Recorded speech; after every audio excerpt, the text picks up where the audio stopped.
నమస్కారం అందరికీ. నా పేరు స్వప్న. నేను తెలుగు ఉపాధ్యాయుని. తెలుగు పాఠ్యాంశాల గురించి, అందులో ఉన్న ముఖ్యమైన ప్రశ్నల గురించి మనం చర్చించుకుందాం. తెలుగును సులువైన పద్ధతిలో అర్థం చేసుకునే విధంగా ప్రయత్నిద్దాం. శుభోదయం పిల్లలకందరికీ. ఇంపార్టెంట్ అంటే మనం ముఖ్యంగా 10వ తరగతి పాఠంలో ఉన్న ఈ 12 పాఠాలలో పాఠం పేరు, కవి పేరు మనకు ఎప్పటికీ కూడా నోటు మీదనే ఉండాలి. ఎందుకంటే పైపరిచయంలో కానీ ప్రశ్నలలో కానీ కవి పేరైనా అడుగుతాడు, లేకపోతే పాఠం పేరైనా అడుగుతాడు. ఏ ప్రశ్న కూడా డైరెక్ట్గా రాదు. కాబట్టి ఇవి రెండు ఖచ్చితంగా మనకు నోటు మీద ఉండాలి. ఇంకొకటమ్మ, ప్రతి పాఠంలోని దానశీలం పాఠంలోని కవిపరిచయం, బొమ్మరిపోతన, ఇలా ప్రతి పాఠంలోని కవి పరిచయం ఖచ్చితంగా రావాలి, కంపల్సరీగా రావాలి. మీకు ఒక సందేహం కలగవచ్చు, టీచర్ మరి శతక మధురిమలో 8 ఉన్నాయి కదా, మరి మేము అన్నీ ఎలా నేర్చుకోవాలి అని అంటే మొత్తం అవసరం లేదమ్మా. శతక మధురిమలో కేవలం కవి పేరు, శతకం పేరు, శతాబ్దం ఈ 3 చదువుకుంటే చాలు. ఎందుకంటే 90% వరకు శతక మధురిమ నుంచి కైపర్చాలు ఇవ్వడు. ఒకవేళ ఇస్తే బై ఛాన్స్, ఎందుకంటే 8 చదువుకోవాలంటే మీరు చదువుకున్నా కూడా అవి గుర్తుంచుకోవడం కష్టం అవుతుంది. అందుకని కవి పేరు, శతకం పేరు, ఇంకా శతాబ్దం ఈ 3 నేర్చుకుంటే చాలు.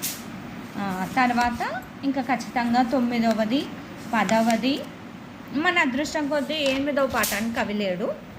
9వ పాఠం కైపరిచయం, 10వ పాఠం కైపరిచయం, 11, 12 ఈ కైపరిచయాలు చాలా అంటే చాలా ఇంపార్టెంట్. ఆ తర్వాత బిట్స్లో పదజాలం, వ్యాకరణాంశాలు అని 2 ఉంటాయి. పదజాలం నుంచి 10 మార్కులు ఉంటాయి, వ్యాకరణాంశాల నుంచి 10 మార్కులు ఉంటాయి. మరి ఆ పదజాలం నుంచి ఉన్న 10 మార్కులు మీ చేతిలోనే ఉంటాయి, వ్యాకరణాంశాల నుంచి ఉన్న 10 మార్కులు కూడా మీ చేతిలోనే ఉంటాయి. అది ఎలాగంటే వివరిస్తున్నాను, వినండి. ఈ పుస్తకం వెనక ఉన్న ఈ పర్యాయ పదాలు, నానార్థాలు, అయ్యో ఇక్కడ పేజ్ లేదు కానీ దీని తర్వాత వ్యుత్పత్తార్థాలు, ప్రకృతి వికృతులు అని ఉంటాయి. ఇవి కూడా ఖచ్చితంగా 100/100 కంపల్సరీగా చదువుకోవాలి. ఇవి చదువుకుంటే పదజాలం నుంచి 10 మార్కులు డ్యామ్ షూర్ మీవే. ఆ తర్వాత మరి వ్యాకరణాంశాల నుంచి 10 మార్కులు. అది ఎలాగంటే అమ్మా, ఈ పాఠం అయిపోయింది కదా, ఇప్పుడు ఈ పాఠం మొత్తం అయిపోయింది కదా, ఇక్కడ త్రికసంధి ఉంది కదా నాన్న, ఈ త్రికసంధి ఫస్ట్ లెసన్ తర్వాత ఉంటుంది. ఫస్ట్ లెసన్ తర్వాత ఉన్న త్రికసంధి, ఇలా సంధి గురించి ఇన్ఫర్మేషన్ అంత ఉంటుంది. ఇది ఒక్కసారి మీరు చదువుకుంటే చాలు. కానీ ఈ డబ్బాలలో ఉంటాయి చూడండి, ఈ డబ్బాలలో ఉన్నాయి మాత్రం ఒకసారి మంచిగా చూసుకోండి. ఇలా ప్రతి పాఠం వెనుక ఫస్ట్ లెసన్ ఏమో త్రికసంధి ఉంటుంది, సెకండ్ లెసన్ ఏమో రుగాగమ సంధి ఉంటుంది. అదేవిధంగా థర్డ్ లెసన్ 3వ పాఠంలోనేమో చేకానుప్రాస అలంకారం.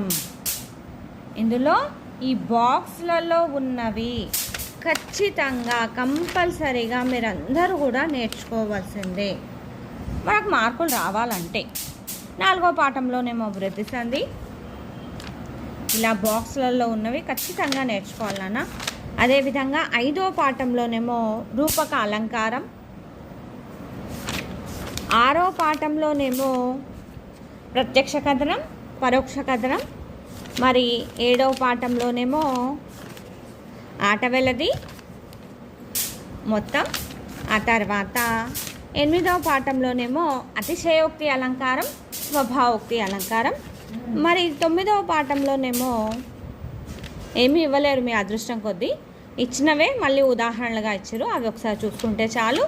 10వ పాఠంలో బహువ్రీహి సమాసం. ఇలా మొత్తం చదవని అవసరం లేదు నాన్న, జస్ట్ ఒకసారి రీడింగ్ చేయాలి, గుర్తుంచుకోని అవసరం లేదు కానీ ఒకసారి రీడింగ్ చేసి ఇక్కడ డబ్బాలు ఉన్నది మాత్రం ఖచ్చితంగా గుర్తుంచుకోవాలి. అదేవిధంగా 10వ పాఠంలోనేమో సీసపద్యం వాటి లక్షణాలు. ఇంకొకటమ్మా 12వ పాఠంలోనేమో శ్లేషాలంకారం. ఇవి చాలా అంటే చాలా ఇంపార్టెంట్ అన్న. ఇంకా అదే కాకుండా శతక మధురిమ నుంచి ప్రతి ఒక్క పద్యం నీకేం సూక్తి చెప్పిందో ఒక్క లైన్లో మీరు రాసుకోండి ఓన్గా. అలా మీరు రాసుకుంటే ఈ జవాబు కంపల్సరీగా ఎగ్జామ్లో వస్తుంది.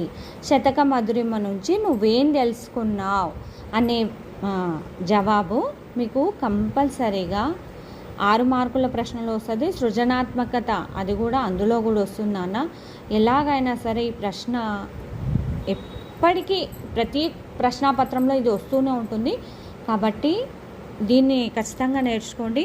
ఇంకొకటమ్మా 4 మార్కుల సమాధాన ప్రశ్నలలో ఒక కవి పరిచయం అయితే కంపల్సరీ, డ్యామ్ షూర్.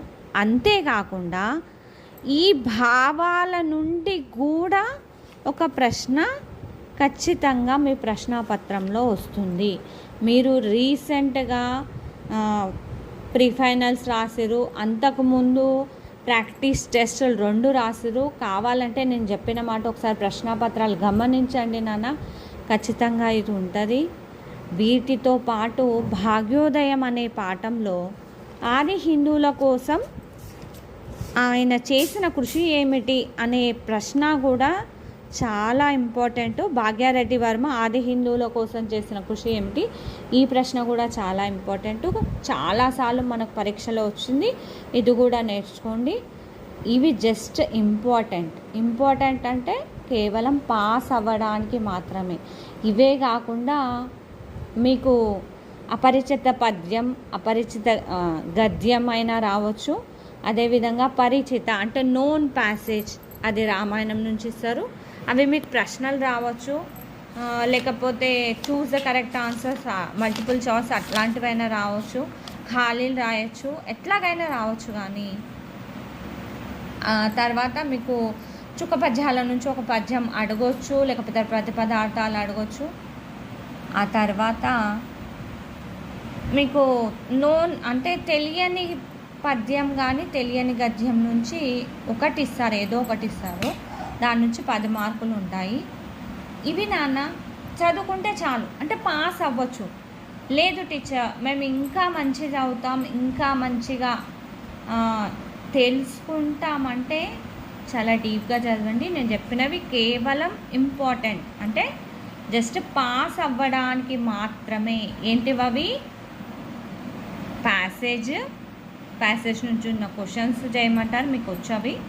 ఒకవేళ వాళ్ళే క్వశ్చన్స్ ఇచ్చి మిమ్మల్ని ఆన్సర్ రాయమని అక్కడనే మనం చూసుకోవచ్చు. ఆ ప్యాసేజ్లు, ఆ తర్వాత చుక్క పద్యాల నుంచి ఒక పద్యము, ఆ తర్వాత అన్నోన్ ప్యాసేజ్ ఒకటి ఇస్తారు, అదొకటి చూసుకోండి. తర్వాత కైపర్చాల నుంచి ఒక కైపర్చం వస్తుంది. తర్వాత శతక మధురిమ నుంచి ఒక 4 మార్కుల ప్రశ్న ఖచ్చితంగా వస్తుంది. శతక మధురిమ భావాల నుంచి ఖచ్చితంగా 4 మార్కుల ప్రశ్న వస్తుంది. ఆ తర్వాత పెద్ద ప్రశ్నలలో భాగ్యారెడ్డి వర్మ గురించి ఆది హిందువుల కోసం చేసిన కృషి ఏమిటి అదొకటి అడుగుతారు. ఇంకొకటి శతక మధురిమ నుంచి నువ్వేం తెలుసుకున్నావు అదొకటి అడుగుతారు. తర్వాత వ్యాకరణాంశాలు లెసన్ తర్వాత ఇందాక మనం చర్చించుకున్నాం కదా అవి. ఆ తర్వాత పర్యాయ పదాలు, నానార్థాలు, ప్రకృతి వికృతులు, వ్యుత్పత్తార్థాలు, వీటి నుంచి జస్ట్ ఇవి ఓన్లీ ఇంపార్టెంట్. మంచి మార్కులు రావాలంటే ఇంకా డీప్గా చదవచ్చు. అలాగే నాన్న ఇంకేమైనా సందేహాలు ఉంటే నన్ను అడగండి. సరే మరి.